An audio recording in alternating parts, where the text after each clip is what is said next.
ಆತ್ಮೀಯ ಸ್ಪರ್ಧಾರ್ಥಿ ಮಿತ್ರರೇ, ಇಂದಿನ ತರಗತಿಗೆ ತಮ್ಮೆಲ್ಲರಿಗೂ ಸ್ವಾಗತ. ಸ್ನೇಹಿತರೆ, ಈ ಚಾನೆಲ್ ಮುಖಾಂತರ ನಾನು ನಿಮಗೆ ಹೊಸ ಹೊಸ ಟಾಪಿಕ್ಗಳ ಬಗ್ಗೆ ಡಿಸ್ಕಸ್ ಮಾಡ್ತೀನಿ ಅಂತ ಹೇಳಿದ್ದೆ. ಬಹುತೇಕ ನಾನು ಡಿಸ್ಕಸ್ ಮಾಡ್ತಿರ್ತಕ್ಕಂಥ ಈ ಎಲ್ಲ ಟಾಪಿಕ್ಗಳು ಯಾವುದೇ ಕನ್ನಡ ಮಾಧ್ಯಮದ ಪುಸ್ತಕದಲ್ಲಿ ಲಭ್ಯತೆ ತುಂಬಾ ವಿರಳವಾಗಿದೆ. ಇದ್ರೂ ಕೂಡ ಇಷ್ಟರ ಮಟ್ಟಿಗೆ ಇನ್ಫಾರ್ಮೇಶನ್ ಇಲ್ಲ.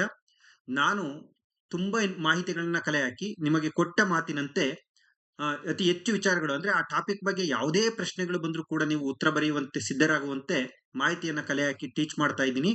ಸೊ ತಾವುಗಳು ಕೂಡ ಉತ್ತಮವಾದಂತ ಬೆಂಬಲವನ್ನು ಸೂಚಿಸ್ತಾ ಇದ್ದೀರಾ. ಮತ್ತೆ ನಿಮ್ಗೆ ಇನ್ನ ಯಾವ ಹೊಸ ಟಾಪಿಕ್ಗಳ ಬಗ್ಗೆ ಡಿಸ್ಕಷನ್ ಮಾಡಬೇಕು ಅಂತ ಹೇಳಿ ನೀವು ನನಗೆ ಕಮೆಂಟ್ ಮಾಡಿದ್ರೆ ನಾನು ಹಂತ ಹಂತವಾಗಿ ನೀವು ಹೇಳಿರ್ತಕ್ಕಂಥ ಒಂದೊಂದೇ ಟಾಪಿಕ್ಗಳನ್ನ ಆಯ್ದುಕೊಂಡು ಅದ್ರ ಬಗ್ಗೆ ಮಾಹಿತಿಯನ್ನ ಕಲೆ ಹಾಕಿ ನಿಮ್ ಜೊತೆ ಡಿಸ್ಕಸ್ ಮಾಡೋಂಥ ಪ್ರಯತ್ನವನ್ನ ಮಾಡ್ತೀನಿ. ಮತ್ತು 2026ರ ಕಾಂಪಿಟೇಟಿವ್ ಎಕ್ಸಾಮ್ ಏನಿದೆ ತುಂಬಾ ಅಪ್ಡೇಟೆಡ್ ಆಗಿರೋದ್ರಿಂದ ನಾವು ಸಾಂಪ್ರದಾಯಿಕವಾಗಿ ಓದ್ಕೊಂಡಿದ್ರೆ ನಮ್ಗೇನಾಗಲ್ಲ, ಎಕ್ಸಾಮ್ ಅಲ್ಲಿ ಕ್ಲಿಯರ್ ಆಗಲ್ಲ. ಸೊ ಯಾಕಂದ್ರೆ ಬಂಕಿಮಚಂದ್ರ ಚಟರ್ಜಿ ಅವ್ರ ಬಗ್ಗೆ ಇವತ್ತು ನಾನು ನಿಮ್ಗೆ ಡಿಸ್ಕಸ್ ಮಾಡ್ತಾ ಹೋಗ್ತೀನಿ. ಬಂಕಿಮಚಂದ್ರ ಚಟರ್ಜಿ ಅವ್ರ ಬಗ್ಗೆ ಅತಿ ಹೆಚ್ಚು ಪ್ರಶ್ನೆಗಳನ್ನ ಈಗಾಗಲೇ ಎಕ್ಸಾಮ್ ಅಲ್ಲಿ ಕೇಳಿದ್ದಾರೆ. ಆದರೆ 2026ರಲ್ಲಿ ಅಪ್ಡೇಟೆಡ್ ಪ್ರಶ್ನೆಗಳನ್ನ ಕೇಳ್ತಾರೆ. ಹಾಗಾಗಿ ಸಂಪೂರ್ಣವಾಗಿ ಬಂಕಿಮಚಂದ್ರ ಚಟರ್ಜಿ ಅವ್ರ ಬಗ್ಗೆ ನಾವೇನ್ ಮಾಡೋಣ, ಏನೆಲ್ಲ ಎಕ್ಸಾಮ್ ಅಲ್ಲಿ ಮಾಹಿತಿಯನ್ನ ಕೇಳಬಹುದು ಅದ್ರ ಬಗ್ಗೆ ಡಿಸ್ಕಸ್ ಮಾಡೋಣ. ನೀವು ಯಾರು ಸೀರಿಯಸ್ ಆಸ್ಪಿರೆಂಟ್ಸ್ ಇದ್ದೀರಿ, ವಿಡಿಯೋನ ಸ್ಕಿಪ್ ಮಾಡದೆ ಕೊನೆವರೆಗೂ ನೋಡಿ. ನೀವು ಬೇಕಾದ್ರೆ ಕಮೆಂಟ್ ಮಾಡಿ ಎಷ್ಟು ಮಾಹಿತಿ ನಿಮ್ಗೆ ತೃಪ್ತಿ ಕೊಡ್ತು ಅಂತ. ಅದರ ಆಧಾರದ ಮೇಲೆ ನಾನು ಖಂಡಿತವಾಗಿ ಕೂಡ ಮುಂದಿನ ತರಗತಿಗಳನ್ನ ಇನ್ನೂ ಹೆಚ್ಚು ಹೆಚ್ಚು ಉತ್ತಮವಾಗಿ ಮಾಡಲಿಕ್ಕೆ ಪ್ರಯತ್ನವನ್ನ ಮಾಡ್ತೀನಿ. ಸ್ನೇಹಿತರೆ, ನಾನು ಲಾಸ್ಟ್ ಕ್ಲಾಸ್ ಅಲ್ಲಿ ಮಾತು ಕೊಟ್ಟಿದ್ದೆ ಬಂಕಿಮಚಂದ್ರ ಚಟರ್ಜಿ ಅವ್ರ ಬಗ್ಗೆ ಹೆಚ್ಚಿನ ಮಾಹಿತಿಯನ್ನ ಕಲೆ ಹಾಕಿ ಮುಂದಿನ ವಿಡಿಯೋವನ್ನ ಮಾಡ್ತೀನಿ ಅಂತ. ಈಗ ಬಂಕಿಮಚಂದ್ರ ಚಟರ್ಜಿ ಅವ್ರ ಬಗ್ಗೆ ನಾವು ಡಿಸ್ಕಸ್ ಮಾಡ್ತಾ ಹೋಗೋಣ. ಇವರ ಕಾಲಾವಧಿ 1838ರಿಂದ 1894ರ ಕಾಲಾವಧಿಯಲ್ಲಿ ಇವರು ಬದುಕಿರ್ತಕ್ಕಂಥದ್ದನ್ನ ನಾವು ನೋಡ್ತಾ ಹೋಗ್ತೀವಿ. ನೋಡಿ ಸ್ನೇಹಿತರೆ, ಇಲ್ಲಿ ಈಗಾಗಲೇ ನಾನು ಹೇಳ್ದಂಗೆ ಇವತ್ತು ಯಾರ ಬಗ್ಗೆ ಡಿಸ್ಕಸ್ ಮಾಡ್ತಾ ಇದೀವಿ ಅಂದ್ರೆ ಬಂಕಿಮಚಂದ್ರ ಚಟರ್ಜಿ ಅವ್ರ ಬಗ್ಗೆ ಡಿಸ್ಕಸ್ ಮಾಡ್ತಾ ಇದೀವಿ. ಅವರ ಜನನ 1838ರಲ್ಲಾದ್ರೆ ಸೊ ಮರಣ 1894ರಲ್ಲಾಗುತ್ತೆ. ಸ್ನೇಹಿತರೆ, ಇಲ್ಲೊಂದು ನಿಮ್ಗೆ ಬಹಳ ವಿಶೇಷವಾದಂತ ಮಾಹಿತಿ ನೆನಪಲ್ಲಿರ್ಲಿ.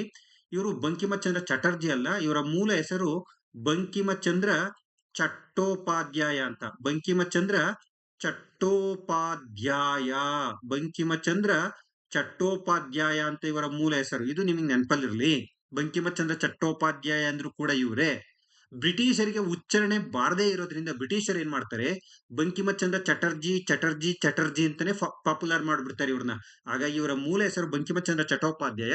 ಬ್ರಿಟಿಷರು ಇವ್ರನ್ನ ಬಂಕಿಮಚಂದ್ರ ಚಟರ್ಜಿ ಅಂತ ಕರೀತಾರೆ.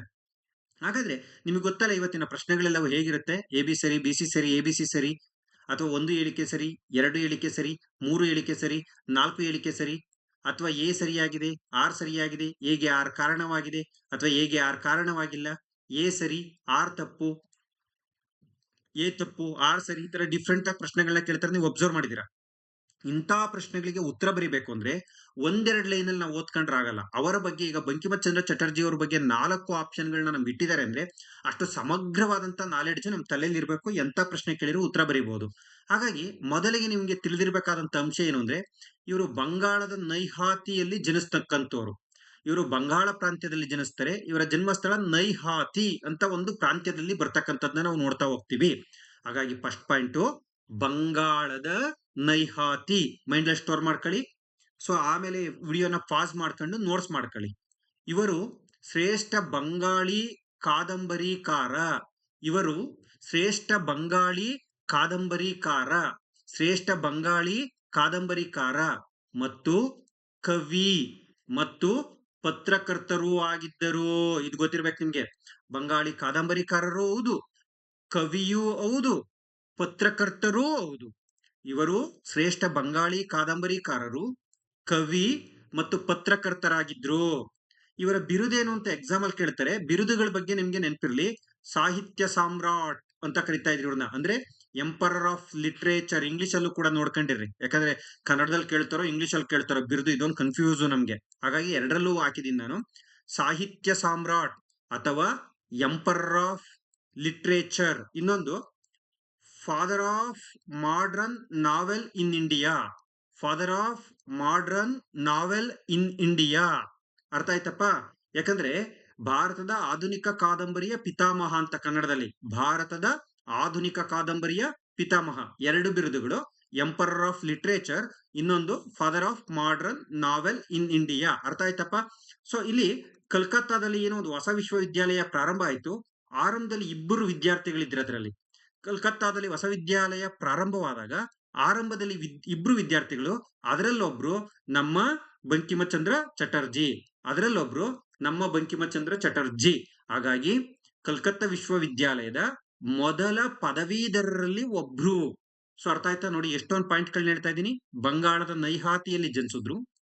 ಶ್ರೇಷ್ಠ ಬಂಗಾಳಿ ಕಾದಂಬರಿಕಾರ ಮತ್ತು ಕವಿ ಮತ್ತು ಪತ್ರಕರ್ತರಾಗಿದ್ರು. ಬಿರುದು ಸಾಹಿತ್ಯ ಸಾಮ್ರಾಟ್ ಅಥವಾ emperor of literature, father of modern novel in India. ಕಲ್ಕತ್ತಾದ ಹೊಸ ವಿಶ್ವವಿದ್ಯಾಲಯದ ಮೊದಲ ಪದವೀಧರರಲ್ಲಿ ಒಬ್ರು. ಸ್ನೇಹಿತರೆ, ಈಗ ನೋಡಿ ಮಜಾ ಇರೋದು, ಈ ಟಾಪಿಕ್ಗಳ ಬಗ್ಗೆನೇ ಹೆಚ್ಚು ಪ್ರಶ್ನೆಗಳು ಬಂದಿರೋದು. ಈ ಟಾಪಿಕ್ಗಳ ಬಗ್ಗೆನೇ ಹೆಚ್ಚು ಪ್ರಶ್ನೆಗಳು ಬಂದಿರೋದು ನಮ್ಗೆ ಎಕ್ಸಾಮ್ ಅಲ್ಲಿ. ಹಾಗಾಗಿ ಈ ಟಾಪಿಕ್ಗಳನ್ನ ನೀವು ನೋಡ್ಲೇಬೇಕು. ಯಾಕಂದ್ರೆ ಇವರು ಎಷ್ಟೊಂದು ಕೃತಿ ನೋಡ್ರಿ, ನಮ್ಗೆ ದುರ್ಗೇಶನಂದಿನಿ, ದೇವಿ ಚೌಧರಿ ರಾಣಿ, ಆನಂದ ಮಠ 3 ಕೃತಿಗಳು ಗೊತ್ತು. ಇನ್ನೂ ಹೆಚ್ಚು ಕೃತಿಗಳಿವೆ. ಅದರಲ್ಲೂ ನಾನು ಇಂಪಾರ್ಟೆಂಟ್ ಆಗಿರ್ತಕ್ಕಂಥ ಕಾದಂಬರಿಗಳನ್ನ ಲಿಸ್ಟ್ ಮಾಡ್ಕೊಂಡ್ ಬಂದಿದ್ದೀನಿ. ಸೊ ಹಾಗಾಗಿ ಇಸ್ವಿ ಸಮೇತ ಲಿಸ್ಟ್ ಮಾಡಿದ್ದೀನಿ. ನೀವು ನೋಡಿ, ನೀವೆಲ್ಲೂ ಹುಡುಕಂಗೆ ಇಲ್ಲ. ಇನ್ನೊಂದ್ ಕಡೆ ಬರ್ಕೊಳ್ಳಿ, ವೆರಿ ಇಂಪಾರ್ಟೆಂಟ್ ವಿಡಿಯೋ ಇದಂತೂ ನಿಮ್ ಫ್ಯೂಚರ್ ಕಾಂಪಿಟೇಟಿವ್ ಎಕ್ಸಾಮ್ಗೆ. ಆಮೇಲೆ ಇನ್ನೊಂದೇನ್ ಗೊತ್ತಾ, ಈ ಪ್ರತಿ ಕೃತಿಯು ಕೂಡ ಯಾವ ಮಾಹಿತಿಯನ್ನ ಒಳಗೊಂಡಿದೆ ಅಂತಕ್ಕಂಥ ಸೋರ್ಸ್ ಅನ್ನು ಕೂಡ ಕಲೆಕ್ಟ್ ಮಾಡಿದೀನಿ. ಪೂರ್ತಿ ವಿಡಿಯೋ ನೋಡಿದ್ರೆ ನಿಮಗೆ ಗೊತ್ತಾಗುತ್ತೆ.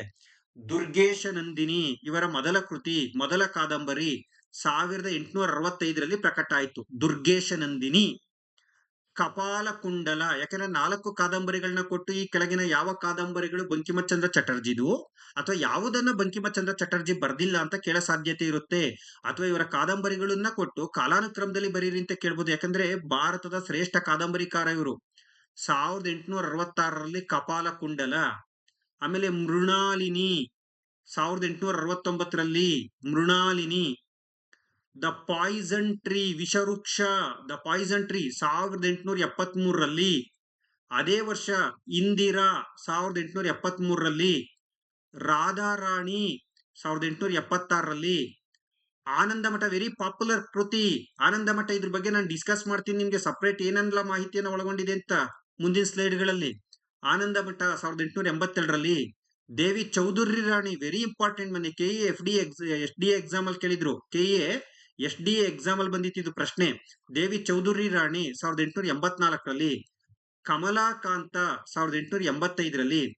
ಸೀತಾರಾಮ 1887ರಲ್ಲಿ. ರಾಜಾ ರಾಮ್ ಮೋಹನ್ಸ್ ವೈಫ್ 1864ರಲ್ಲಿ. ಹೀಗೆ ಇನ್ನೂ ಹಲವು ಕಾದಂಬರಿಗಳನ್ನ ಬರೆದಿದ್ದಾರೆ. ನಾನು ಇಂಪಾರ್ಟೆಂಟ್ ಕಾದಂಬರಿಗಳನ್ನ ಲಿಸ್ಟ್ ಮಾಡಿದ್ದೀನಿ. 1 ಸೆಕೆಂಡ್ ರಿಪೀಟ್.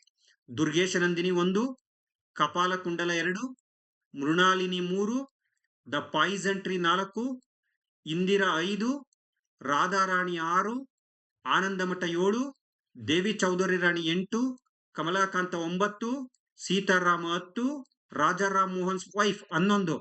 ಇದು PC, PSI, FDA, SDA, PDO ಯಾವುದೇ ಎಕ್ಸಾಮ್ ಆಗ್ಬೋದು. ವಿಶೇಷವಾಗಿ GPSTR, HSTR, PU college and assistant professor exam ಹುದ್ದೆಗೆ ಈ ವಿಡಿಯೋ ಅತಿ ಇಂಪಾರ್ಟೆಂಟು. ಈಗ ಒಂದೊಂದೇ ಕೃತಿ ಇಂಪಾರ್ಟೆನ್ಸ್ ಅನ್ನ ನಾವು ನೋಡ್ತಾ ಹೋಗೋಣ. ಸ್ನೇಹಿತರೆ, ಬಹಳ ಜನಕ್ಕೆ ಡೌಟ್ ಇರುತ್ತೆ ಇತಿಹಾಸಕ್ಕೆ ಯಾವ ಪುಸ್ತಕ ಓದ್ಬೇಕು ಅಂತ. ಸ್ಪರ್ಧಾ ಇತಿಹಾಸ ಆರ್ ಮಂಜುನಾಥ್ ಬರೆದಿರುವ ಪುಸ್ತಕವನ್ನ ಓದಿ. ಸ್ಪರ್ಧಾ ಇತಿಹಾಸ ಪುಸ್ತಕ ಹೊಸ ವರ್ಷ ಮಾರುಕಟ್ಟೆಯಲ್ಲಿ ನಿಮಗೆ ಲಭ್ಯವಿರುತ್ತದೆ. ಸ್ಪರ್ಧಾ ಇತಿಹಾಸ. ಸೊ ಅದ್ರ ಜೊತೆಗೆ ಈ ಯೂಟ್ಯೂಬ್ ವಿಡಿಯೋ ಫಾಲೋ ಮಾಡಿ. ಆ ಪುಸ್ತಕದಲ್ಲಿ ಇಲ್ಲದೆ ಇರತಕ್ಕಂತ ಮಾಹಿತಿಗಳನ್ನು ಕೂಡ ಹುಡುಕಿ ನಾನೇನ್ ಮಾಡ್ತೀನಿ, ಹೊಸ ಟಾಪಿಕ್ಗಳನ್ನ ಬೋಧನೆ ಮಾಡ್ತೀನಿ. ಹಾಗಾಗಿ ಸ್ಪರ್ಧಾ ಇತಿಹಾಸ ಪುಸ್ತಕದ ಜೊತೆಗೆ ಈ ಯೂಟ್ಯೂಬ್ ಮತ್ತು Telegram R Manjunath history group ಅಂತ ಟೆಲಿಗ್ರಾಮ್ ಚಾನೆಲ್ ನ ಫಾಲೋ ಮಾಡಿದ್ರೆ ಮ್ಯಾಕ್ಸಿಮಮ್ ಇತಿಹಾಸಕ್ಕೆ ಸೋರ್ಸ್ ನಿಮ್ಗೆ ಕವರ್ ಆಗುತ್ತೆ. ಸೊ ಓಕೆ ನೋಡಿ, ಈಗ ಒಂದೊಂದೇ ಕೃತಿಯ ಬಗ್ಗೆ ನಾವು ಡಿಸ್ಕಸ್ ಮಾಡ್ತಾ ಹೋಗೋಣ. ದುರ್ಗೇಶ ನಂದಿನಿ 1865ರಲ್ಲಿ. ಯಾವ್ದು ಹೇಳ್ರಿ? ದುರ್ಗೇಶ ನಂದಿನಿ ಕೃತಿ 1865ರಲ್ಲಿ. ಈ ಕೃತಿಯ ವಿಶೇಷತೆಗಳೇನು? ಇದು ಬಂಗಾಳಿಯ ಪ್ರಸಿದ್ಧ ಐತಿಹಾಸಿಕ ಕಾದಂಬರಿ. ಇದು ಬಂಗಾಳದಲ್ಲಿ ಬರೆಯಲ್ಪಟ್ಟ, ಬಂಗಾಳಿ ಭಾಷೆಯಲ್ಲಿ ಬರೆದಿರ್ತಕ್ಕಂಥ ಪ್ರಸಿದ್ಧ ಐತಿಹಾಸಿಕ ಕಾದಂಬರಿಯಾಗಿದೆ. ಇದರ ಎರಡನೇ ವಿಶೇಷ ಏನು? ಈ ದುರ್ಗೇಶ ನಂದಿನಿದು ನಮ್ಮ ಹೆಮ್ಮೆಯ ಬಂಕಿಮಚಂದ್ರ ಚಟರ್ಜಿಯವರ ಮೊದಲ ಕಾದಂಬರಿ. ಕೇಳ್ಬೋದು ನಿಮ್ಗೆ, ಬಂಕಿಮಚಂದ್ರ ಚಟರ್ಜಿ ಅವರು ಈ ಕೆಳಗಿನ ಯಾವ ಮೊದಲ ಕಾದಂಬರಿಯನ್ನ ಬರೆದಿದ್ದಾರೆ? ದುರ್ಗೇಶ ನಂದಿನಿ, ದೇವಿ ಚೌಧರಿ ರಾಣಿ, ಕಪಾಲ ಕುಂಡಲ, ಆನಂದ ಮಠ ಅಂತ. ಬಹುತೇಕ ನಮ್ಮ PC ಹುಡುಗರು ಇವರೆಲ್ಲ ಏನ್ ಮಾಡ್ತಾರೆ, ಪಾಪ ಅವರು ಡೆಪ್ತ್ ಆಗಿ ಓದಿರಲ್ಲ. ಆನಂದ ಮಠ ಬಂಕಿಮಚಂದ್ರ ಚಟರ್ಜಿದು ತಲೆ ಒಳಗಡೆ ಅದನ್ನ ಹೆಚ್ಚು ಪಾಪ್ಯುಲರ್ ಕೃತಿ ನೋಡಿ ಕೇಳಿರ್ತೀವಿ. ಆನಂದ ಮಠ ಬರಿತೀವಿ, ಮಾರ್ಕ್ಸ್ ಹೊರಟೋತದೆ. ನಾವು ಸರಿಯಾಗಿ ಬರ್ದಿದೀವಿ ಅನ್ಕೊಂಡೆ ಎಕ್ಸಾಮ್ ಇಂದ ಈಚೆ ಬರ್ತೀವಿ, ಬಟ್ ಕೇ ಆನ್ಸರ್ ಬಿಟ್ಟಾಗ ರಾಂಗ್ ಆಗಿರುತ್ತೆ. ಅದಕ್ಕೆ ನೀವು ಅಪ್ ಟು IAS ವರ್ಗೂ ಕೂಡ ಈ ವಿಡಿಯೋ ಯೂಸ್ ಆಗುತ್ತೆ. ಬೇಕಾದ್ರೆ ಕಂಟೆಂಟ್ ನೋಡಿ ನೀವೇ ಕಮೆಂಟ್ ಮಾಡಿ. ಬಂಕಿಮಚಂದ್ರರ ಮೊದಲ ಕಾದಂಬರಿ ದುರ್ಗೇಶ ನಂದಿನಿ. ಈ ದುರ್ಗೇಶ ನಂದಿನಿಯ ಕೃತಿಯ ವಿಶೇಷತೆ ಏನು, ಅದ್ರಲ್ಲಿ ಏನಿದೆ? ಈಗ KS, HSTR, PU college lecturer, assistant professor ಅವರು ಇದನ್ನ ಹೆಚ್ಚಾಗಿ ನೋಡ್ಕೊಬೇಕು. ಅಕ್ಬರನ ಆಳ್ವಿಕೆಯಲ್ಲಿ ನಡೆದ ಪಠಾಣ್ ಮೊಘಲ್ ಘರ್ಷಣೆಯ ಬಗ್ಗೆ, ಪಠಾಣ್ ಅಂತಕ್ಕಂಥ ಒಂದು ಪಂಗಡ ಇದೆ ಬಂಗಾಳದಲ್ಲಿ, ಜೊತೆಗೆ ಮೊಘಲರು ಕೂಡ ಇದ್ರು. ಇವರ ಘರ್ಷಣೆಯ ಬಗ್ಗೆ ಈ ದುರ್ಗೇಶ ನಂದಿನಿ ಕೃತಿಯಲ್ಲಿ, ಕಾದಂಬರಿಯಲ್ಲಿ ಬರೆಯಲ್ಪಟ್ಟಿದೆ. ಏನು ಅಂದ್ರೆ, ಮೊಘಲ್ ಸೇನಾಧಿಕಾರಿ ಜನತ್ ಸಿಂಗ್ ಅಂತ ಒಬ್ಬಿದ್ದ, ಹಿಂದೂ ಜನತ್ ಸಿಂಗ್ ಅಂತ. ಆತ ಬಂಗಾಳಿ ಸಾಮಂತ ರಾಜನ ಮಗಳು ತಿಲೋತ್ತಮಳನ್ನ ಪ್ರೀತಿಸ್ತಾ ಇದ್ದ. ಜನತ್ ಸಿಂಗು ಬಂಗಾಳಿ ಸಾಮಂತನ ರಾಜನ ಮಗಳು ತಿಲೋತ್ತಮನನ್ನ ಪ್ರೀತಿಸ್ತಾ ಇದ್ದ. ಆ ಹುಡುಗಿ ಹೆಸರು ತಿಲೋತ್ತಮ ಅಂತ. ಆದ್ರೆ ಇವನ್ ಯಾವ್ದೋ ವಿಚಾರಕ್ಕೆ ಪಠಾಣ್ರ ಅರೆಸ್ಟ್ ಮಾಡಿದಾಗ, ಆ ಪಠಾಣ ನಾಯಕನ ಮಗಳು ಏನ್ ಮಾಡ್ತಾಳೆ, ಆಯೇಷಾ ಅಂತ, ಅವಳು ಜನತ್ ಸಿಂಗನನ್ನ ಪ್ರೀತಿ ಮಾಡ್ತಾಳೆ. ಅಂದ್ರೆ ಜನತ್ ಸಿಂಗು ತಿಲೋತ್ತಮನ್ನ ಪ್ರೀತಿ ಮಾಡ್ತಾ ಇದ್ದ, ಆಯೇಷಾ ಜನತ್ ಸಿಂಗನನ್ನ ಪ್ರೀತಿ ಮಾಡ್ತಾ ಇದ್ಲು. ಈ ಮೂವರ ಪ್ರೇಮ ಕಥೆಯೇ ದುರ್ಗೇಶ ನಂದಿನಿ. ಇದೊಂಥರ ಟ್ರಯಾಂಗಲ್ ಲವ್ ಸ್ಟೋರಿ. ಬೇಕಾದ್ರೆ ಈ ದುರ್ಗೇಶ ನಂದಿನಿಯ ಸಂಪೂರ್ಣ ಟ್ರಯಾಂಗಲ್ ಲವ್ ಸ್ಟೋರಿನ ನೆಕ್ಸ್ಟ್ ವಿಡಿಯೋದಲ್ಲಿ ಬೇಕಾದ್ರೆ ನಾನು ವಿವರಣೆ ಮಾಡ್ತೀನಿ. ಯಾಕಂದ್ರೆ ಎಕ್ಸಾಮ್ ದೃಷ್ಟಿಯಿಂದ ನಮ್ಗೆ ಅದೆಲ್ಲ ಹೆಚ್ಚು ಬೇಕಾಗಿಲ್ಲ. ಯಾಕಂದ್ರೆ ಸುಮ್ಮನೆ ಸ್ಟೋರಿ ಬೇಕಾಗಿಲ್ಲ. Exam point of view Durgesh Nandini ಯಾವ ಮಾಹಿತಿಯನ್ನು ಒಳಗೊಂಡಿದೆ ಅಂದ್ರೆ, ಮೊಘಲ್ ಸೇನಾಧಿಕಾರಿ ಜನತ್ ಸಿಂಗ್, ಬಂಗಾಳಿ ಸಾಮಂತ ರಾಜನ ಮಗಳು ತಿಲೋತ್ತಮ ಮತ್ತು ಪಠಾಣ ನಾಯಕನ ಮಗಳು ಆಯೇಷಳ ನಡುವಿನ ತ್ರಿಕೋನ ಪ್ರೇಮ ಕಥೆ. ಅದು ನಿಮ್ ಮನ್ಸಲ್ಲಿ ಇದ್ರೆ ಸಾಕು. ಒಂದೇ ಲೈನಲ್ಲಿ ಕೇಳಿದ್ರೆ, ಅಕ್ಬರನ ಆಳ್ವಿಕೆಯಲ್ಲಿ ನಡೆದ ಪಠಾಣ್ ಮೊಘಲ್ ಘರ್ಷಣೆ ಅಂತ ಬರೆದ್ರೆ ಆಯ್ತು. ಅರ್ಥ ಆಯ್ತಪ್ಪ? ಸರಿಯಾಗಿ ನೋಡಿ, ಒಂದ್ ಕಡೆ ಬರ್ಕೊಳ್ರಿ, ನೀಟಾಗಿ ನೋಟ್ಸ್ ಮಾಡ್ಕೊಳ್ರಿ, ಇದು ವೆರಿ ಇಂಪಾರ್ಟೆಂಟ್. ನೆಕ್ಸ್ಟ್, ಕಪಾಲಕುಂಡಲ 1866. ಈ ಕತೆ ಕಾಡಿನಲ್ಲಿ ಬೆಳೆದ ಕುಂಡಲು ಮತ್ತು ನವಕುಮಾರ ಎಂಬುವವನು ಮದುವೆಯಾಗಿ ಆಕೆಯ ಮೇಲೆ ಶಂಕೆಯುಂಟಾಗಿ ನಂತರ ಆಕೆಯ ಶೀಲವನ್ನ ಅರ್ಥ ಮಾಡಿಕೊಳ್ಳುವ ಕತೆ. ನೋಡಿ, ಅರ್ಥ ಮಾಡ್ಕೊಳ್ಳಿ. ಈ ಕಪಾಲ ಕುಂಡಲ ಕತೆ ಇದೆಯಲ್ಲ, 1866 ಬರೆಯಲ್ಪಟ್ಟಿರೋದು. ಈಗಾಗ್ಲೇ ಹೇಳಿದ್ದೀನಿ. ಈ ಕತೆ ಏನಪ್ಪಾ ಅಂದ್ರೆ, ಕಪಾಲ ಕುಂಡಲ ಅಂತ ಒಂದು ಹೆಣ್ಮಗಳು ನವಕುಮಾರ ಅಂತಕ್ಕಂಥ ಒಂದು ವರವನ್ನ ಮದುವೆ ಆಗ್ತಾರೆ. ಮದುವೆ ಆದ್ಮೇಲೆ ಈ ನವಕುಮಾರ ಏನ್ ಮಾಡ್ತಾನೆ, ಕಪಾಲ ಕುಂಡಲ ಶೀಲದ ಬಗ್ಗೆ ಶಂಕೆ ಉಂಟಾಗುತ್ತೆ, ಅವನಿಗೆ ಅನುಮಾನ ಉಂಟಾಗುತ್ತೆ. ಆದ್ರೆ ನಂತರ ಆಕೆಯ ಒಂದು ಸಚ್ಚಾರಿತ್ರ್ಯ ಆತನಿಗೆ ನಿಧಾನಕ್ಕೆ ಅರ್ಥ ಆಗುತ್ತೆ. ಈ ಅರ್ಥ ಮಾಡಿಸ್ತಕ್ಕಂಥ ಮಾಹಿತಿಯನ್ನು ಒಳಗೊಂಡಿರುವಂತ ಕೃತಿಯೇ ಕಪಾಲ ಕುಂಡಲ. ಯಾಕೆಂದ್ರೆ ಈ ಕಡೆ 4 ಕೃತಿಗಳು ಮತ್ತು ಅವು ಒಳಗೊಂಡಂತ ಮಾಹಿತಿಗಳನ್ನ ಕೇಳಿ ಸರಿಯಾದ ಜೋಡಿ ತಪ್ಪಾದ ಜೋಡಿ ಕೇಳ್ಬೋದು. ಹಾಗಾಗಿ ಅರ್ಥ ಮಾಡ್ಕೊಳ್ರಿ. ದುರ್ಗೇಶ ನಂದಿನಿ ಬಗ್ಗೆ ಹೇಳಿದೆ, ಪಠಾಣ್ ಮತ್ತು ಮೊಘಲರ ಕಾಲದಲ್ಲಿ ನಡೆದಂತ ಒಂದು ತ್ರಿಕೋನ ಪ್ರೇಮ ಕಥೆ. ಕಪಾಲ ಕುಂಡಲ, ನವಕುಮಾರ ಮತ್ತು ಕಪಾಲ ಕುಂಡಲಳ ಶೀಲದ ಬಗ್ಗೆ ಶಂಕಿಸಿ ತದನಂತರ ಆಕೆಯನ್ನ ಅರ್ಥ ಮಾಡಿಕೊಳ್ಳುವ ಕತೆ. ಇಲ್ಲಿ ಒಂದ್ ಸ್ವಲ್ಪ ಜಾತಿ ವಿಚಾರಗಳು ಬರ್ತವೆ, ಮೇಲ್ಜಾತಿ ಕೆಳಜಾತಿ ಅಂತ. ಆ ಜಾತಿ ವಿಚಾರಗಳ ಬಗ್ಗೆ ಮಾಹಿತಿ ಇರ್ತಕ್ಕಂಥದ್ದು ಈ ಕಪಾಲ ಕುಂಡಲ ಕೃತಿ. ದಿ ಪಾಯ್ಸನ್ ಟ್ರೀ ಅಂತ ಒಂದು ಕೃತಿ ಇದೆ, ಅದರ ಕನ್ನಡದಲ್ಲಿ ವಿಷವೃಕ್ಷ ಅಂತ ಕರಿತೀವಿ. ನಿಮ್ಗೆ ಮೋಸ್ಟ್ಲಿ ಪಾಯ್ಸನ್ ಟ್ರೀ ಅಂತಾನೆ ಕೊಡ್ತಾರೆ.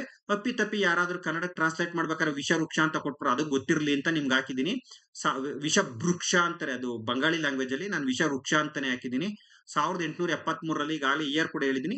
ಇದ್ರಲ್ಲಿ ಇರ್ತಕ್ಕಂಥ ಮಾಹಿತಿ ಏನು ಅಂದ್ರೆ, ವಿಧವಾ ಪುನರ್ವಿವಾಹದ ಬಗ್ಗೆ ಮಾಹಿತಿಯನ್ನ ತಿಳಿಸುತ್ತದೆ.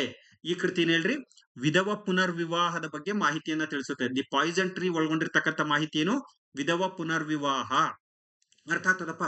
ಈಗ ಬನ್ನಿ, very very very important for our competitive exam. PC ಇಂದ ಹಿಡಿದು DC ವರೆಗೂ ಕೂಡ ಇದು ವೆರಿ ಇಂಪಾರ್ಟೆಂಟ್ ಈ ಕೃತಿ.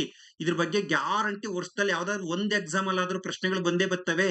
ಮತ್ತೆ ವಿಶೇಷ ಏನು ಅಂದ್ರೆ, ಈಗ ನಡೀತಕ್ಕಂಥ GPSTR, HSTR ಮತ್ತು PU ಕಾಲೇಜ್ ಮತ್ತು ಅಸಿಸ್ಟೆಂಟ್ ಪ್ರೊಫೆಸರ್ ಎಕ್ಸಾಮ್ಗಂತೂ ಇದು ಹೇಳಿ ಮಾಡಿದಂತ ಆರ್ಟ್ ಟಾಪಿಕ್. ಬಂಕಿಮಚಂದ್ರ ಚಟರ್ಜಿ ಅವರ ಒಂದು ಮೇರು ಕೃತಿ ಅಂತಾನೆ ಕರಿಬಹುದು, ಮೇರು ಕಾದಂಬರಿ ಅಂತ. ಯಾವುದು?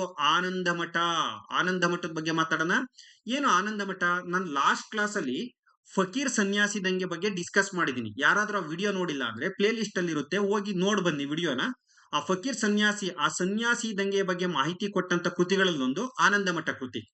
ಇದು ಈ ಕೃತಿಯಲ್ಲಿ ಏನೆಲ್ಲ ಮಾಹಿತಿ ಇದೆ ಅಂದ್ರೆ, 1770ರ ದಶಕದಲ್ಲಿ ಬಂಗಾಳದಲ್ಲಿ ಭೀಕರ ಕ್ಷಾಮ ಮತ್ತು ಸನ್ಯಾಸಿ ದಂಗೆ ಎರಡೂ ಒತ್ತಟ್ಟಿಗೆ ಆಗುತ್ತೆ. ಆ ಎರಡೂ ಮಾಹಿತಿ ಆನಂದ ಮಠ ಕೃತಿಯಲ್ಲಿದೆ. 1770ರ ದಶಕದ ಬಂಗಾಳದ ಭೀಕರ ಕ್ಷಾಮ ಮತ್ತು ಸನ್ಯಾಸಿ ದಂಗೆ ಹಿನ್ನೆಲೆಯಲ್ಲಿ 1882ರಲ್ಲಿ ನಮ್ಮ ಬಂಕಿಮಚಂದ್ರ ಚಟರ್ಜಿಯವರು ರಚಿಸಿರ್ತಕ್ಕಂಥ ಕೃತಿ. ಇದರಲ್ಲಿ ವಿಶೇಷ ಬರ್ಕಳಿ, ಇಂಪಾರ್ಟೆಂಟ್ ಪಿಸಿ ಹುಡುಗರು, ಎಸ್ಪೆಷಲಿ ಪಿಸಿ ಹುಡುಗರು, ಎಲ್ಲಾ ಎಕ್ಸಾಮ್ ಇಂಪಾರ್ಟೆಂಟ್, ಎಸ್ಪೆಷಲಿ ಪಿಸಿ ಹುಡುಗರು ಈ ಪಾಯಿಂಟ್ ನ ಬರೀಬಾರ್ದು. ಒಂದೇ ಮಾತರಂ ಗೀತೆ ಮೊದಲಿಗೆ ರಚನೆಗೊಂಡಿದ್ದು ಈ ಕೃತಿಯಲ್ಲೇ. ಒಂದೇ ಬಂಕಿಮಚಂದ್ರ ಚಟರ್ಜಿಯವರ ಯಾವ ಕೃತಿಯಿಂದ ಒಂದೇ ಮಾತರಂ ಗೀತೆಯನ್ನ ಆಯ್ದುಕೊಳ್ಳಲಾಗಿದೆ ಅಂದ್ರೆ, ಸೊ ಆನಂದ ಮಠ ಕೃತಿಯಿಂದ. ಆನಂದ ಮಠ ಕೃತಿಯಲ್ಲೇ ಒಂದೇ ಮಾತರಂ ಗೀತೆ ಇರತಕ್ಕಂಥದ್ದು. ಎಲ್ಲ ಕಾಂಪಿಟೇಟಿವ್ ಎಕ್ಸಾಮ್ಗೂ ವೆರಿ ಇಂಪಾರ್ಟೆಂಟ್. ವಿಶೇಷವಾಗಿ ನಮ್ಮ ಪೊಲೀಸ್ ಕಾನ್ಸ್ಟೇಬಲ್ ಹುಡುಗರು ಇದನ್ನ ನೆನ್ಪಿಡ್ಲೇಬೇಕು. ನಿಮಗೆ KS, FDA, GPSTR, HSTR, assistant professor ಅಂತ ಎಕ್ಸಾಮ್ಗಳಲ್ಲಿ ಆನಂದ ಮಠ ಕೃತಿಯಲ್ಲಿ ಯಾವ ಪಾತ್ರಧಾರಿಗಳು ಕಂಡುಬರ್ತಾರೆ ಅಂತ ಕೇಳ್ಬಿಡ್ತಾರೆ ಎಕ್ಸಾಮ್ ಅಲ್ಲಿ. ಮಹೇಂದ್ರ, ನನ್ ನೆನ್ಪಿಟ್ಕೊಳ್ರಿ, ಆನಂದ ಮಠ ಕೃತಿಯಲ್ಲಿ ಒಂದು ಉಲ್ಲೇಖವಿರುವ ಹೆಸರು ಮಹೇಂದ್ರ, ಎರಡನೇ ಹೆಸರು ಕಲ್ಯಾಣಿ, ಸತ್ಯಾನಂದ, ಜೀವಾನಂದ, ಭವಾನಂದ, ಸನ್ಯಾಸಿ ದಂಗೆಯಲ್ಲಿ ಭಾಗವಹಿಸಿದಂತ ನಾಯಕ ಭವಾನಂದ ಮತ್ತು ಶಾಂತಿ. ನೋಡಿ, ಮಹೇಂದ್ರ, ಕಲ್ಯಾಣಿ, ಸತ್ಯಾನಂದ, ಜೀವಾನಂದ, ಭವಾನಂದ, ಶಾಂತಿ. ಆನಂದ ಮಠ ಕೃತಿಯಲ್ಲಿ ಈ ಕೆಳಗಿನ ಯಾವ ಪಾತ್ರಧಾರಿಗಳ ಹೆಸರುಗಳಿವೆ? ಮಹೇಂದ್ರ, ಕಲ್ಯಾಣಿ, ಸತ್ಯಾನಂದ, ಮಂಜುನಾಥ ಅಂತ ಕೊಟ್ಬಿಡ್ತಾರೆ. ಯಾವ್ದಿಲ್ಲ ಅಂತ ಕೇಳ್ತಾರೆ, ಯಾವ್ದೈತೆ ಅಂತ ಕೇಳ್ತಾರೆ. ಹಾಗಾಗಿ ಇಷ್ಟ ಹೆಸರುಗಳು ನೆನಪಲ್ಲಿರ್ಬೇಕು. ವಿಶೇಷವಾಗಿ ಭವಾನಂದ ಅಂತೂ ನಿಮ್ಗೆ ಗೊತ್ತಿರಲೇಬೇಕು, ಬಿಕಾಸ್ ಆಫ್ ಸನ್ಯಾಸಿ ದಂಗೆಯ ನಾಯಕ. ಅರ್ಥ ಆಯ್ತಾ? ಈಗ ನೋಡಿ, ನೆಕ್ಸ್ಟ್ ವೆರಿ ಇಂಪಾರ್ಟೆಂಟ್.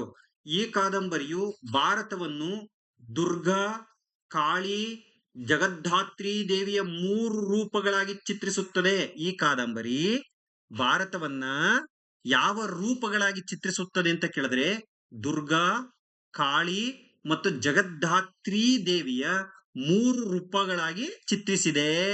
ಜೊತೆಗೆ ಭಾರತ ಮಾತೆ ಪರಿಕಲ್ಪನೆಯನ್ನು ಕೂಡ ಈ ಕೃತಿಯಲ್ಲಿ ಉಲ್ಲೇಖ ಇರತಕ್ಕಂಥದ್ದನ್ನ ನೋಡ್ತೀವಿ. ಭಾರತ ಮಾತೆ ಕಲ್ಪನೆ ಕೂಡ ಈ ಕೃತಿಯಲ್ಲಿ ಉಲ್ಲೇಖವಿದೆ. ಈ ಕಾದಂಬರಿ ಆನಂದಮಠ 1770ರ ದಶಕದಲ್ಲಿ ಬಂಗಾಳದ ಭೀಕರ ಕ್ಷಾಮ ಮತ್ತು ಸನ್ಯಾಸಿ ದಂಗೆ ಹಿನ್ನೆಲೆಯಲ್ಲಿ ರಚನೆಯಾಗಿದೆ. ಇದರಲ್ಲಿ ಒಂದೇ ಮಾತರಂ ಗೀತೆಯನ್ನ ಮೊದಲಿಗೆ ರಚನೆಗೊಂಡಿದೆ. ಈ ನಾಟಕದಲ್ಲಿ ಪ್ರಮುಖ ಪಾತ್ರಧಾರಿಗಳು ಮಹೇಂದ್ರ, ಕಲ್ಯಾಣಿ, ಸತ್ಯಾನಂದ, ಜೀವಾನಂದ, ಭವಾನಂದ, ಶಾಂತಿ. ಈ ಕಾದಂಬರಿಯು ಭಾರತವನ್ನ ದುರ್ಗಾ, ಕಾಳಿ, ಜಗದ್ಧಾತ್ರಿ ದೇವಿಯ 3 ರೂಪಗಳಲ್ಲಿ ಚಿತ್ರಿಸುತ್ತದೆ ಮತ್ತು ಭಾರತ ಮಾತೆ ಕಲ್ಪನೆಯನ್ನ ನೀಡಿದೆ. ಅರ್ಥ ಆಯ್ತಪ್ಪ? ಎಲ್ಲರಿಗೂ ಅರ್ಥ ಆಗ್ತದ? Very important source. ನೀವೇ ಕಮೆಂಟ್ ಮಾಡಿ ಕಂಟೆಂಟ್ ಹೇಗಿದೆ ಅಂತ, ನನಗಿನ್ನೂ ಇನ್ಸ್ಪೈರ್ ಆಗುತ್ತೆ. ನೆಕ್ಸ್ಟ್, ಈ ಕೃತಿ ನೋಡಿ, ಇನ್ನೂ ಹೆಚ್ಚಿನ ಮಾಹಿತಿ ಆನಂದ ಮಠದ ಬಗ್ಗೆ ಕೇಳಿದರೆ ಎಕ್ಸಾಮ್ ಅಲ್ಲಿ. ಈ ಕೃತಿಯನ್ನ ಇಂಗ್ಲಿಷ್ಗೆ ಭಾಷಾಂತರಿಸಿದವರು ಯಾರು ಅಂತ ನಮ್ಮ ಹೆಮ್ಮೆಯ, ನಮ್ಮ ಪ್ರೀತಿಯ ಅರಬಿಂದೋ ಘೋಷ್. ಜೊತೆಗೆ ಏನಾದ್ರೂ ಕೇಳಿದ್ರೆ ಇವರ ಸಹೋದರ ಬರಿಂದರ್ ಕುಮಾರ್ ಘೋಷ್ ಅನ್ನು ಕನ್ಸಿಡರ್ ಮಾಡಿ ಕೇಳಿದ್ರೆ. ಜೊತೆಗೆ ಏನಾರ 2 ಹೆಸರು ಕೇಳಿದ್ರೆ, ಬಟ್ ಒಂದೇ ಹೆಸರು ಕೇಳಿದ್ರೆ ಅರಬಿಂದೋ ಘೋಷ್. ಈ ಕೃತಿ ನೋಡಿ, ಇನ್ನೂ ವಿಶೇಷ ಮಾಹಿತಿ ಕೊಡ್ತೀನಿ ನಿಮ್ಗೆ. ಈ ಕೃತಿಯನ್ನ ಕನ್ನಡಕ್ಕೆ ಮೊದಲು ಅನುವಾದ ಮಾಡಿದವರು ಬಿ ವೆಂಕಟಾಚಾರ್ಯರು. ಈ ಹೆಸರು ನೆನ್ಪಿಟ್ಕೊಳ್ರಿ. ಕನ್ನಡಕ್ಕೆ ಈ ಕೃತಿಯನ್ನ, ಆನಂದ ಮಠ ಕೃತಿಯನ್ನ ಅನುವಾದ ಮಾಡಿದ್ದು ಬಿ ವೆಂಕಟಾಚಾರ್ಯರು. ನಂತರ ಅದನ್ನ ಆಧುನಿಕವಾಗಿ ಅನುವಾದ ಮಾಡಿದವರು ಯಾರು ಅಂದ್ರೆ SR ರಾಮಸ್ವಾಮಿ. ಕನ್ನಡಕ್ಕೆ ಅನುವಾದ ಮಾಡಿದವರು ಯಾರು ಅಂದ್ರೆ ಡೆಫಿನೆಟ್ಲಿ ನೋ ಡೌಟ್ ಬಿ ವೆಂಕಟಾಚಾರ್ಯರು ಅಂತ ಹಾಕಿ. 2 ಹೆಸರೇನ ಬಂದ್ರೆ, ಅಥವಾ ಆಧುನಿಕ ಅನುವಾದ ಮಾಡಿದವರು ಯಾರು ಅಂತ ಕೇಳಿದ್ರೆ SR ರಾಮಸ್ವಾಮಿ. ಈ ಕಾದಂಬರಿಯನ್ನ ಬ್ರಿಟಿಷರು ಸನ್ಯಾಸಿ ದಂಗೆಯ ಮಾಹಿತಿಯನ್ನು ಒಳಗೊಂಡಿದ್ದಕ್ಕಾಗಿ ನಿಷೇಧ ಮಾಡ್ತಾರೆ. ಸ್ವಾತಂತ್ರ್ಯ ಭಾರತದಲ್ಲಿ ಇದು ಮರು ಬಿಡುಗಡೆ ಆಗುತ್ತೆ. ಅರ್ಥ ಆಯ್ತಪ್ಪ? ಎಷ್ಟು ಇಂಪಾರ್ಟೆಂಟ್ ಸೋರ್ಸ್ ಅನ್ನ ಆನಂದ ಮಠ ಕೃತಿ ಬಗ್ಗೆ ಡೆಪ್ತ್ ಆಗಿ ಹೇಳಿದೀನಿ ನೋಡಿ. ನೆಕ್ಸ್ಟ್ ಇದಾದ್ಮೇಲೆ Devi Chaudhurani. Next very important video. Devi Chaudhurani next important ಕಾದಂಬರಿ. ದೇವಿ ಚೌಧುರಿ ರಾಣಿ ಇದೇ ಪ್ರಶ್ನೆ ಮೊನ್ನೆ SDA ಎಕ್ಸಾಮ್ ಅಲ್ಲಿ 2026ರಲ್ಲಿ ಬಂದಂತ ಪ್ರಶ್ನೆ SDA ಎಕ್ಸಾಮ್ ಅಲ್ಲಿ. ಈ ಕೃತಿ ಬ್ರಿಟಿಷರ ದಬ್ಬಾಳಿಕೆಯನ್ನ ವಿರೋಧಿಸುವ ಮೂಲಕ ಸ್ವಾತಂತ್ರ್ಯದ ಕರೆಯನ್ನ ನೀಡುತ್ತದೆ. ಈ ಕೃತಿ ಬ್ರಿಟಿಷರ ದಬ್ಬಾಳಿಕೆಯನ್ನ ವಿರೋಧಿಸುವ ಮೂಲಕ ಸ್ವಾತಂತ್ರ್ಯದ ಕರೆ ನೀಡಿದಂತ ಕೃತಿ ದೇವಿ ಚೌಧರಿ ರಾಣಿ. ಈ ಕಾದಂಬರಿಯಲ್ಲಿ ಕುಟುಂಬ ಮತ್ತು ಸಮಾಜದಿಂದ ತಿರಸ್ಕರಿಸಲ್ಪಟ್ಟ ಪ್ರಫುಲ್ಲ ಎನ್ನುವ ಮಹಿಳೆ. ನೆನ್ಪಿಟ್ಕೊಳ್ರಿ, ಇದು ಡೆಪ್ತ್ ಇನ್ಫಾರ್ಮೇಶನ್. ತುಂಬಾ ಕಷ್ಟಪಟ್ಟು ನಾನು ಕಲೆಕ್ಟ್ ಮಾಡಿ ನಿಮಗೆ ಕೊಡ್ತಾ ಇದ್ದೀನಿ. ಇದರ ಹೆಚ್ಚು ಯೂಸ್ಫುಲ್ ಆಗಬೇಕು. ಹಾಗಾಗಿ ದಯಮಾಡಿ ನಿಮ್ಮ ಸ್ನೇಹಿತರುಗಳಿಗೂ ಕೂಡ ಶೇರ್ ಮಾಡಿ ಮತ್ತು ನಿಮ್ಮ ಒಪಿನಿಯನ್ ಹೇಳಿ. ಮಂಜುನಾಥ್ ಸರ್ ಕ್ಲಾಸ್ ಅಲ್ಲಿ ಒಳ್ಳೆ ಇನ್ಫಾರ್ಮೇಶನ್ ಇದೆ, ದಯಮಾಡಿ ಯೂಟ್ಯೂಬ್ ವಿಡಿಯೋ ನೋಡಿ ಅಂತ ಶೇರ್ ಮಾಡಿ. ನನ್ನನ್ನ ಬೆಂಬಲಿಸಿ ಅಂತ ಕೇಳ್ತಾ ಇದ್ದೆ. ನನಗೊಂದು ಇನ್ಸ್ಪಿರೇಷನ್ ಇರ್ಬೇಕಲ್ವಾ, ನನ್ನ ಪ್ರಯತ್ನ ಚೆನ್ನಾಗಿದೆ ಅಂತ. ಹಾಗಾಗಿ ಪ್ರಫುಲ್ಲ ಎನ್ನುವ ಮಹಿಳೆ ಭವಾನಿ ಪಾಠಕ್ ಎಂಬುವವರಿಂದ ವಿದ್ಯೆ ಕಲಿತು. ಹಾಗಾದ್ರೆ ಪ್ರಫುಲ್ಲಾಳ ಗುರು ಯಾರು? ಭವಾನಿ ಪಾಠಕ್. ಈ ಕೃತಿಯಲ್ಲಿ ಈ ಮಾಹಿತಿ ಇದೆ. ವಿದ್ಯೆ ಶಸ್ತ್ರಾಸ್ತ್ರದ ಬಗ್ಗೆ ಕೃತಿಯನ್ನ ಕಲಿತು ರಾಜಕೀಯ ತಂತ್ರಗಳನ್ನು ಅರಿತು ದೇವಿ ಚೌಧುರಿ ರಾಣಿ ಎಂಬ ಹೆಸರಿನಲ್ಲಿ, ಹಾಗಾದರೆ ದೇವಿ ಚೌಧರಿ ರಾಣಿಯ ಮೊದಲ ಹೆಸರು ಪ್ರಫುಲ್ಲ ಎಂಬ ಹೆಸರಿನಲ್ಲಿ ಬ್ರಿಟಿಷ್ ಸಾಮ್ರಾಜ್ಯದ ವಿರುದ್ಧ ನಡೆಸಿದಂತ ಸಶಸ್ತ್ರ ಪ್ರತಿರೋಧ ಅಂದ್ರೆ ಸನ್ಯಾಸಿ ದಂಗೆ. ಗೊತ್ತಾಯ್ತಲ್ಲ ನಿಮ್ಗೆ? ಭವಾನಿ ಪಾಠಕ್ ಮೊದಲು, ನಂತರ ಇದನ್ನ ಮುಂದುವರಿಸಿದ್ದು ದೇವಿ ಚೌಧರಿ ರಾಣಿ. ಈ ಕಾದಂಬರಿಯಲ್ಲಿ ಕುಟುಂಬ ಸಮಾಜದಿಂದ ತಿರಸ್ಕರಿಸಲ್ಪಟ್ಟ ಪ್ರಫುಲ್ಲ ಅಂತಕ್ಕಂಥ ಮಹಿಳೆ ಭವಾನಿ ಪಾಠಕ್ ಎಂಬ ಹೆಸರಿನಲ್ಲಿ ವಿದ್ಯೆ, ಶಸ್ತ್ರಾಸ್ತ್ರ ಮತ್ತು ರಾಜಕೀಯ ತಂತ್ರಗಳನ್ನ ಕಲಿತು ದೇವಿ ಚೌಧರಿ ರಾಣಿ ಎಂಬ ಹೆಸರಿನಲ್ಲಿ ಬ್ರಿಟಿಷ್ ಸಾಮ್ರಾಜ್ಯದ ವಿರುದ್ಧ ಸಶಸ್ತ್ರ ಪ್ರತಿರೋಧವನ್ನು ಮುನ್ನಡೆಸ್ತಾಳೆ. ಈ ಕಾದಂಬರಿಯನ್ನ ಬ್ರಿಟಿಷರು ನಿಷೇಧ ಮಾಡ್ತಾರೆ. ಸ್ವತಂತ್ರ ನಂತರ ಮತ್ತೆ ಈ ಕಾದಂಬರಿ ಬಿಡುಗಡೆ ಆಗುತ್ತೆ. ಇದು ದೇವಿ ಚೌಧರಿ ರಾಣಿ. ವಿಡಿಯೋನ ಪಾಸ್ ಮಾಡ್ಕೊಂಡು ನೋಟ್ ಮಾಡ್ಕೊಳ್ಳಿ, very important.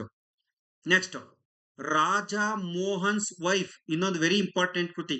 Raja Mohan's wife ಯಾಕೆ ಸರ್ ಇದು ಎಕ್ಸಾಮ್ ಪಾಯಿಂಟ್ ಆಫ್ ಇಂಪಾರ್ಟೆಂಟ್ ಅಂದ್ರೆ, ಭಾರತದ ಮೊದಲ ಇಂಗ್ಲಿಷ್ ಕಾದಂಬರಿ. ಭಾರತದ ಮೊದಲ ಇಂಗ್ಲಿಷ್ ಕಾದಂಬರಿ ಯಾವುದು ಅಂದ್ರೆ ರಾಜಾ ಮೋಹನ್ಸ್ ವೈಫ್. 1864ರಲ್ಲಿ ಪ್ರಕಟ ಆಗಿರೋದು. ಸ್ನೇಹಿತರೆ, ಇಷ್ಟು ಮಾಹಿತಿನ ಈ ವಿಡಿಯೋದಲ್ಲಿ ನೀಡಿದ್ದೀನಿ. ನಾನು ಸಾಕಷ್ಟು ವೆಬ್ಸೈಟ್ಗಳನ್ನ, ರೆಫರೆನ್ಸ್ ಬುಕ್ಗಳನ್ನ ನೋಡಿ ನಾನೇನ್ ಮಾಡಿದ್ದೀನಿ, ಇನ್ಫಾರ್ಮೇಶನ್ ಕಲೆಕ್ಟ್ ಮಾಡಿ ನಿಮ್ಗೆ ಒಂದೇ ವಿಡಿಯೋದಲ್ಲಿ ಕೊಡ್ತಕ್ಕಂಥ ಪ್ರಯತ್ನವನ್ನ ಮಾಡಿದ್ದೀನಿ. ಹಾಗಾಗಿ ನಿಮ್ಮ ಬೆಂಬಲ ನನಗೆ ಬೇಕು. ಹಾಗಾಗಿ ಈ ವಿಡಿಯೋವನ್ನ ಶೇರ್ ಮಾಡಿ ಅಂತ ಹೇಳ್ತಾ, ಸೊ ತಾವೆಲ್ಲರೂ ಸ್ಪರ್ಧಾ ಇತಿಹಾಸ ಪುಸ್ತಕವನ್ನ ಕೊಂಡು ಓದಿ ಮತ್ತು ನನ್ನ ಬೆಂಬಲಿಸಿ ಅಂತ ಹೇಳ್ತಾ, ಸೊ ಸ್ನೇಹಿತರೆ, ಇಂದಿನ ತರಗತಿಯನ್ನ ತಾವೆಲ್ಲರೂ ವೀಕ್ಷಣೆ ಮಾಡಿದ್ದಕ್ಕಾಗಿ ತಮಗೆ ತುಂಬು ಹೃದಯದ ಧನ್ಯವಾದಗಳನ್ನ ಅರ್ಪಿಸ್ತಾ ಇದ್ದೀನಿ. ಸ್ನೇಹಿತರೆ, ಮುಂದಿನ ತರಗತಿಯಲ್ಲಿ ಮತ್ತೊಮ್ಮೆ, ಈ ಮುಂದಿನ ತರಗತಿಯ ವಿಶೇಷ ಏನಪ್ಪಾ ಅಂದ್ರೆ ಸ್ತೂಪಗಳ ಬಗ್ಗೆ ಹೆಚ್ಚಿನ ಮಾಹಿತಿಯನ್ನ ಕಲೆಕ್ಟ್ ಮಾಡಿದ್ದೀನಿ. ಮುಂದಿನ ತರಗತಿಗಾಗಿ ವೆಯ್ಟ್ ಮಾಡಿ ಅಂತ ಹೇಳ್ತಾ, ಅದು ಆರ್ಟ್ ಅಂಡ್ ಕಲ್ಚರ್ಗೆ ಸಂಬಂಧಪಟ್ಟಿರ್ತಕ್ಕಂಥದ್ದು. ಧನ್ಯವಾದಗಳು.